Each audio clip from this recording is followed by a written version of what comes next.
Bom dia, estamos aqui para mais um tema do dia, desta segunda-feira, desta vez com o jornalista Humberto Ferreira, e vamos aqui fazer o rescaldo do Futebol Clube do Porto frente ao Palmeiras. Humberto, antes de mais, este empate é um bom ou um mau resultado para os Dragões? Bom dia, Cristiano. Este empate acaba por ser um bom resultado para o Futebol Clube do Porto. A equipa de Martin Anselmi terminou o jogo com muitas dificuldades perante a equipa do Palmeiras. O Palmeiras foi muito pressionante, num período do jogo em que o Palmeiras é de facto também muito pressionante. Os últimos 15 minutos da equipa de Abel Ferreira, a equipa do Palmeiras habitualmente já também no Brasileirão consegue injetar muita qualidade para dentro de campo e ferir os adversários quando eles estão mais cansados, e essa situação foi muito vista por parte da defesa do Futebol Clube do Porto nos últimos instantes da partida, e por isso o empate acaba por ser um mal menor para a equipa do Futebol Clube do Porto. Estamos a falar de duas equipas que putativamente são as melhores do seu grupo, e portanto, depois de ter-se registado um empate entre o Inter Miami e o Al-Ahly no arranque do Campeonato do Mundo de Clubes, este empate também a 0 sem golos. É curioso, que não deixa de ser curioso, um grupo que ainda não teve golos, nem teve vitórias, as equipas estão literalmente empatadas, com um ponto cada uma, seja um bom resultado para o Futebol Clube do Porto, porque a equipa de Martin Anselmi cedo percebeu-se que, a nível de objetividade e toque de bola, tinha ideias mais claras, conseguiu até várias vezes intrometer-se na zona defensiva da equipa do Palmeiras. O Palmeiras criou uma estrutura muito assente na marcação quase individual a Samu, para que o Futebol Clube do Porto não conseguisse fazer as habituais combinações com o avançado, abrir nos alas, ganhar velocidade na profundidade, fosse com o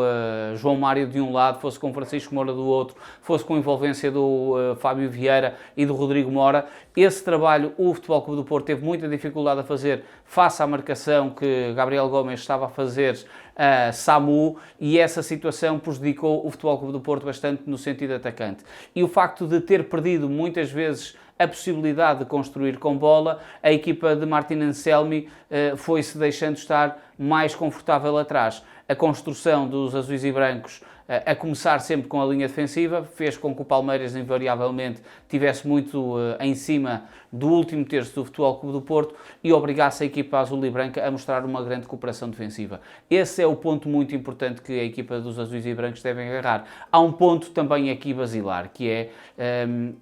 se calhar, por vezes,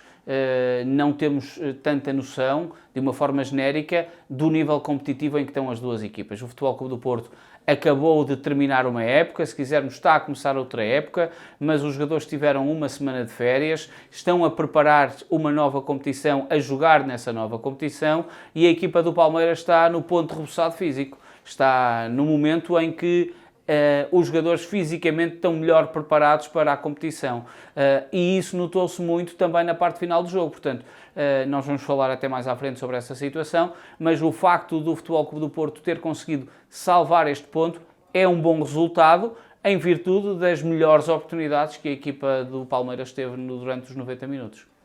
E como foi a estreia de Gabri Veiga? Ainda algo distante do estilo de jogo que Martin Anselmi quer. O que é perceptível, estamos a falar de um jogador que tem 5 treinos, 6 treinos com a equipa, teve um jogo, o treino contra a equipa do Riga, teve um jogo a sério, nota-se a qualidade, nota-se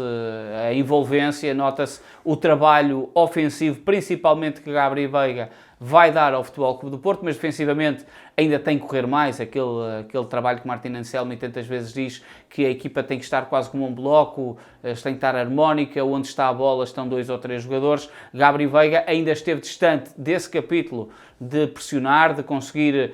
encurtar as progressões ofensivas dos adversários. Isso notou-se muito. O Palmeiras tentou usar muito esse lado onde estava também Gabri Veiga, pese embora as subidas de Estevão tivessem sido mais perigosas do que as de Felipe Anderson, mas Felipe Anderson conseguiu entrar muitas vezes pelo corredor central com o espaço que Gabri Veiga foi deixando. Portanto, defensivamente ainda é um jogador com algumas debilidades, também está à procura do seu ritmo, estava a jogar num futebol com um ritmo bastante mais baixo, com uma cadência de jogos bastante mais baixa,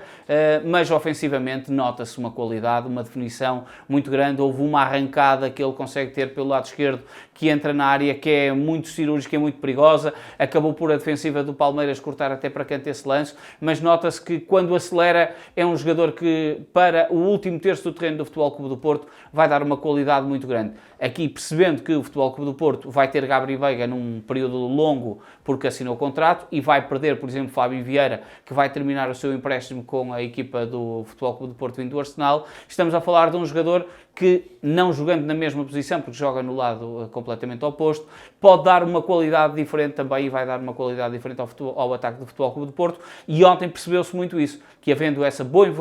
envolvência de ataque, é um jogador mais na equipa azul e branca. E Cláudio Ramos esteve à altura da baliza do Futebol Clube do Porto? Completamente à altura. E o Cláudio,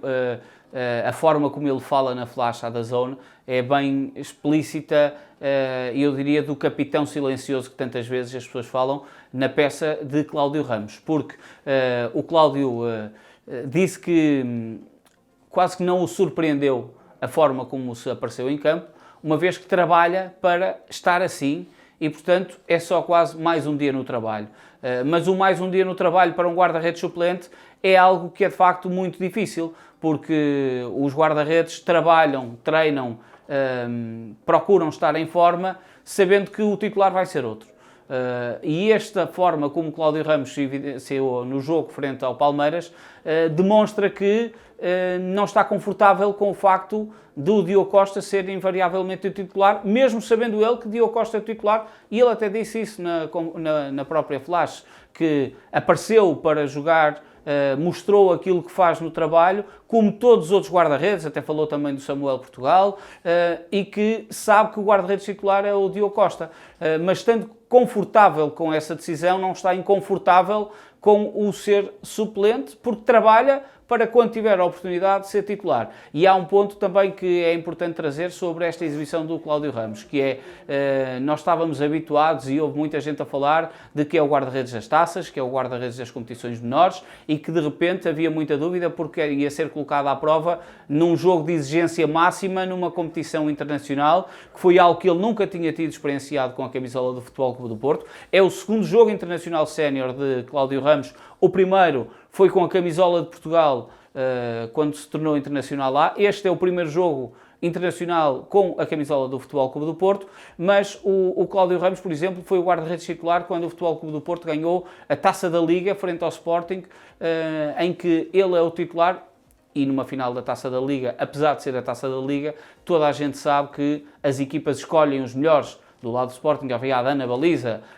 havia todo o poder da equipa de Ruben Amorim para tentar conquistar esse título, na altura, numa equipa de exigência máxima. Portanto,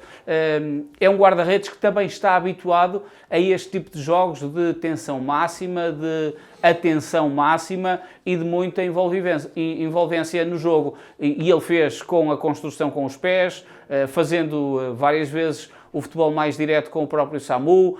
triangulando com os homens mais adiantados, nomeadamente Alan Varela, e depois tem um par de defesas que são cruciais no jogo. Aquelas defesas a terminar a primeira parte, então, são de facto quase estratosféricas, salvadas no último instante com o terceiro remate, em que é Francisco Moura que corta sobre a linha de golo, mas as duas primeiras defesas, uma em que ele atira-se e saca a bola sob a linha de golo, é assinalável. Eu diria que vamos ter boas defesas no torneio e quando chegarmos ao fim do Mundial de Clubes, não tenho dúvidas que aquelas duas defesas que Cláudio Ramos fez a terminar a primeira parte frente ao Palmeiras vão estar nos melhores momentos da competição, porque foram defesas de grande nível e muita dificuldade. Por falar em defesas, a defesa portista continua a ser uma dor de cabeça? Continua a ser uma dor de cabeça e há até, eu diria que é o ponto menos da estratégia de Anselmi no jogo de ontem, porque vimos um treinador quase a pensar com duas cabeças, porque consegue-se perceber que Anselmi pode utilizar o Mundial de Clubes para abordar a preparação da nova temporada, quando inclui Gabriel Veiga a titular e retira PP, por exemplo, e com isso começa a dar sinais das suas ideias que quer para o ataque da próxima temporada. Não se consegue perceber, apesar de toda a qualidade, é do outro lado manter, por exemplo, Ivan Marcano, que é um jogador que já sabe que depois do Mundial de Clubes vai deixar o Futebol Clube do Porto, opta com Martim Fernandes à direita na linha de 3 defesas, Eustáquio deixa de ser central e depois entra Neuan Pérez e Eustáquio. Portanto, ou seja, estamos a falar de um treinador que, se para o ataque já pensa um bocadinho mais à frente, inclui Gabri Veiga nesse caminho, para a defesa ainda está muito receoso sobre as qualidades que tem e as opções que tem para corporizarem melhor as suas ideias. Eu até consigo perceber a inclusão de Martim Fernandes à direita numa linha de 3 centrais, se Martim Fernandes for para fazer essa posição durante a temporada. Consigo perceber a escolha de Marcano, que de facto é o melhor central, ainda por cima a jogar à esquerda, que a equipa pode ter, mas se de um lado o treinador opta por ter uma equipa mais vanguardista, olhando para a época 25-26, retrai-se na sua ideia de não perder ou tentar ganhar o jogo, escolhendo aquele que ele considera os melhores para o eixo defensivo. Ainda assim, o Futebol Clube do Porto evidenciou algumas dificuldades na saída a jogar, teve muitas vezes que recuperar em esforço para que o Palmeiras não fosse mais perigoso no último terço de terreno, em consequência de alguns passos falhados. Alan Varela foi o mais nervoso nesse capítulo de apoio aos defesas, também é o que arrisca mais na construção, com passos de ruptura e por aí fora. Defensivamente, a equipa conseguiu ajudar-se muito uma à outra, mas demonstrou grandes fragilidades. Eu diria que, possivelmente, com avançados de maior killer instinct, possivelmente o Futebol Clube do Porto tinha sofrido golos, tinha demonstrado uma outra fragilidade defensiva, mesmo que, do modo global, a equipa tenha estado bem. No capítulo personalizado, eu acho que Anselmi deixou aqui algumas dúvidas sobre o que ele quer para o futuro, porque depois até termina com o Eustáquio a entrar e também com Tomás Pérez para refrescar o meio-campo. Neuan Pérez também entra, mas quando há Neuan Pérez no banco vai ficar Otávio, que há muita dúvida se fica ou se sai, e a opção é em Marcano, quando Marcano vai embora, e ao mesmo tempo há Gabri Veiga a jogar. Acho que Anselmi deixou aqui algumas dúvidas, também ele possa ter, sobre a estrutura defensiva que quer para o Futebol Clube do Porto. Mexeu bem o treinador portista nos últimos minutos, ou nem por isso? Eu acho que mexeu bem, e é uma grande aprendizagem, apesar de tudo, que Anselmi teve em relação, por exemplo, à última temporada e esta temporada. À cabeça podemos nos lembrar do empate que sofreu a terminar frente ao Vitória em casa, depois de estar a ganhar,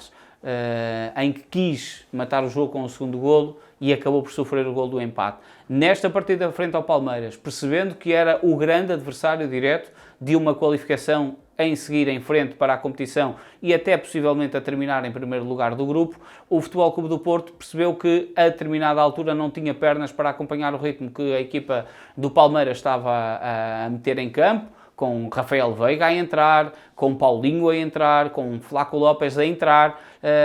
Anselmi percebeu que também tinha que meter mais gente robusta defensivamente para travar a grande investida ofensiva que o Abel Ferreira tinha colocado com esses jogadores, e por isso entraram os três que há pouco falei, Neuan Pérez, Tomás Pérez e também o Eustáquio, que foram muito preponderantes para bloquear esse sangue novo que o Palmeiras tinha colocado em campo. Meteu também gente na frente para tentar agitar. Eu acho que o PP acabou por não aproveitar os poucos minutos que teve, porque fosse na definição, quando a equipa estava no ataque, fosse na recuperação defensiva, em que não a fez com a mesma intensidade que os outros colegas, acaba por ser a nota menor das substituições. As outras eu acho que foram muito inteligentes, porque ajudou o Futebol Clube do Porto a ganhar corpo defensivo, e a aguentar a grande avalanche ofensiva do momento que eu repito, mais forte do Palmeiras na sua construção, que são os últimos minutos, onde normalmente a equipa de Abel fere muitos adversários, marca normalmente, e o Futebol Clube do Porto teve essa capacidade, e Anselmi foi muito inteligente em perceber isso, que se não dá para ganhar, pelo menos é melhor não perder. E esse ponto pode ser crucial para a vida do Futebol Clube do Porto nesta competição, no seguir em frente e até no terminar em primeiro lugar do grupo. Obrigado, Humberto. Nesta segunda-feira, no 00, pode ler uma entrevista a Drolovic, antigo avançado do Futebol Clube do Porto e do Benfica, que se notabilizou no futebol português, e ainda assistir a mais um episódio do Mercado Flash. Já sabe que o tema do dia está disponível de segunda a sexta-feira no 00 e nas plataformas habituais agregadoras do podcast.